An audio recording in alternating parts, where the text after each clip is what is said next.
Trump ਤੇ ਜਿਹੜੇ Schumer ਆ ਐਡਮਿਨਿਸਟ੍ਰੇਸ਼ਨ ਟਰੰਪ ਦਾ ਤੇ ਚੱਕ ਸ਼ੂਮਰ ਜੋ ਆ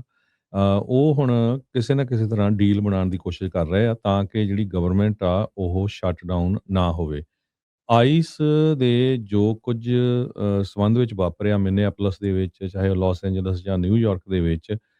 ਸੋ ਕਾਫੀ ਲੋਕ ਅਪਸੈਟ ਹੈਗੇ ਆ, ਖਾਸ ਕਰਕੇ ਜਿਹੜੇ ਡੈਮੋਕ੍ਰੇਟਸ ਆ। ਉਹ ਕਹਿੰਦੇ ਭਈ ਜੇ ਆਈਸ ਦੇ ਆਪਰੇਸ਼ਨਸ ਦੇ ਵਿੱਚ ਚੇਂਜਸ ਨਹੀਂ ਆਉਂਦੀਆਂ ਤੇ ਅਸੀਂ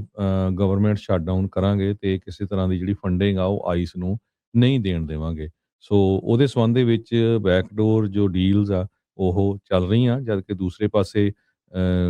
ਟੌਮ ਹੋਮਨ ਆ ਜੋ ਬਾਰਡਰ ਸਿਕਿਉਰਿਟੀ ਦੇ ਜ਼ਾਰ ਹੈਗੇ ਆ, ਉਹ ਪਹੁੰਚੇ ਹੋਏ ਆ ਮਿਨੇਆਪੋਲਿਸ ਦੇ ਵਿੱਚ ਤੇ ਉਹਨਾਂ ਨੇ ਵੀ ਅੱਜ ਸਟੇਟਮੈਂਟ ਜਾਰੀ ਕੀਤੀ ਆ ਵੀ ਅਸੀਂ ਇੰਪਰੂਵਮੈਂਟਸ ਕਰ ਰਹੇ ਆ ਆਈਸ ਦੇ ਆਪਰੇਸ਼ਨਸ ਦੇ ਵਿੱਚ। ਤੇ ਨਾਲ ਦੀ ਨਾਲ ਵਾਈਟ ਹਾਊਸ ਇਮੀਗ੍ਰੇਸ਼ਨ ਏਜੰਟਸ ਦੀ ਜੋ ਪ੍ਰੈਜ਼ੈਂਸ ਆ ਮਿਨੇਆਪੋਲਿਸ ਦੇ ਵਿੱਚ ਉਹ ਵੀ ਘਟਾ ਰਿਹਾ ਹੈਗਾ।